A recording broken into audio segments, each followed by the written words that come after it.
You are viewing a Google Earth map with an overlay of an old Alfreton map, which dates back to 1820.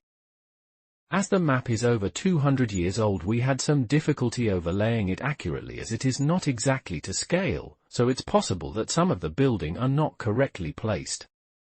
Zooming in on Church Street, you can see the vicarage and a coach house, which was used for storing carriages for Alfreton Hall, and the George Inn.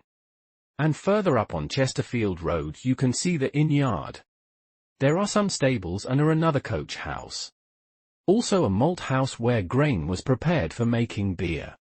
And at the back of the high street you can see the site of the cooper's shop where beer barrels were made. And nearby a currier's shop where leather items were fashioned. Continuing on down King Street, you can see the site of the Moot Hall, which was demolished in 1914 to allow traffic to easily pass between King Street and Chesterfield Road. We can see the Angel Inn, another coach house and a saddler's shop, and another public house, the King's Head.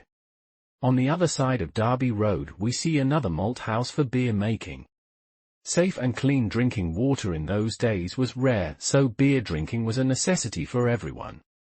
We can see a school, a pottery, a dye house for dyeing materials, a smithy or blacksmith, a candle shop, the Coach and Horses public house, another smithy, a still house for distilling more beer, a clockmaker's shop, and yet another public house, the Wagon and Horses. Then we're coming up to the High Street, which was actually called Nottingham Road in 1820. You can see even more public houses, the Red Lion, and the Elephant and Castle. A printer's office, a bakery, a clockmaker's shop, and the town crofts, which were enclosed fields for the nearby farm. Bell Alley.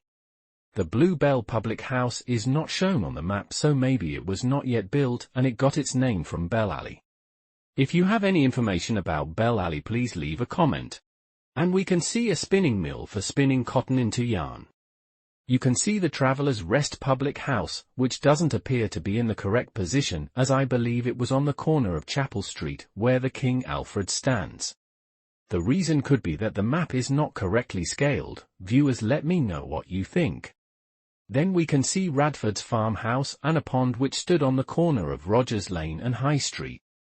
At the other side of Rogers Lane we can see Alfreton House and further east the roads leading off to Mansfield and Nottingham. Then coming down Cressy Road there would have been a stream running from the pond at the farmhouse down onto Hall Street, where you can see a tannery and the tannery pond and an open drain which ran down onto Derby Road. If you have any interesting information about the buildings and public houses which were shown on the map, please leave a comment. If you liked this video, please give us a thumbs up and you can subscribe to see more videos from the Alfreton area.